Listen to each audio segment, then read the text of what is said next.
Government నౌకరైతే attender అయినా పర్లేదు, మస్తు క్రేజ్ ఉంటది. మీరు ఒక ప్రైవేట్ ఎంప్లాయీ, నెలకి ₹1,00,000 జీతం వస్తుందనుకోండి.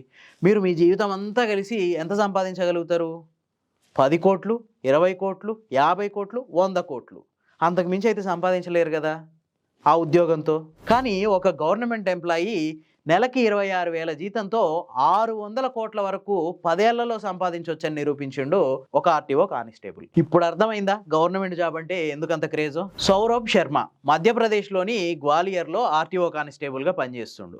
ఈయనకి 2015లో ఈయన తండ్రి చచ్చిపోతే కారుణ్య నియామకం కింద ఈ ఆర్టీఓ జాబ్ని ఇచ్చిర్రు. ఈ 10 ఏళ్లలో సౌరభ్ శర్మ మస్తు కూడా పెట్టిండు.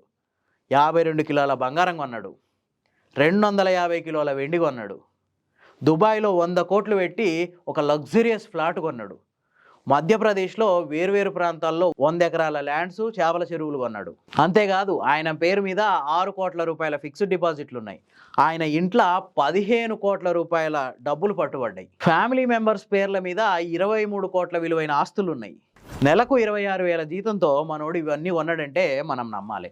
ఇతని మొత్తం ఆస్తుల విలువ కలిపి 600 కోట్లకు పైగానే ఉంటుందని చెప్పి లోకాయుక్త అధికారులు తేల్చారు. మరి ఈ ఒక్కడి దగ్గరనే ఇంత సొమ్ము ఉంటే దేశవ్యాప్తంగా ఇట్లాంటి వాళ్ళ దగ్గర ఎంత సొమ్ము జమ అయి ఉంటుంది? అప్పుడెప్పుడో 10-12 ఏళ్ల కిందట స్విస్ బ్యాంక్ నుంచి డబ్బులు తెచ్చి భారతదేశంలో అందరి ఖాతాలో 15 లక్షలు వేయొచ్చు అన్నారు కదా. నా ఉద్దేశం ప్రకారం అక్కడ దాకా కూడా పోనవసరం లేదు. ఇట్లాంటి వాళ్ళ దగ్గర ఉన్నదంతా తీస్తే భారతదేశం మొత్తాన్ని సింగపూర్ లెక్క తయారు చేయొచ్చు. నా మాట నిజమా కాదా? మీకేమనిపిస్తుంది? కామెంట్ చేయండి.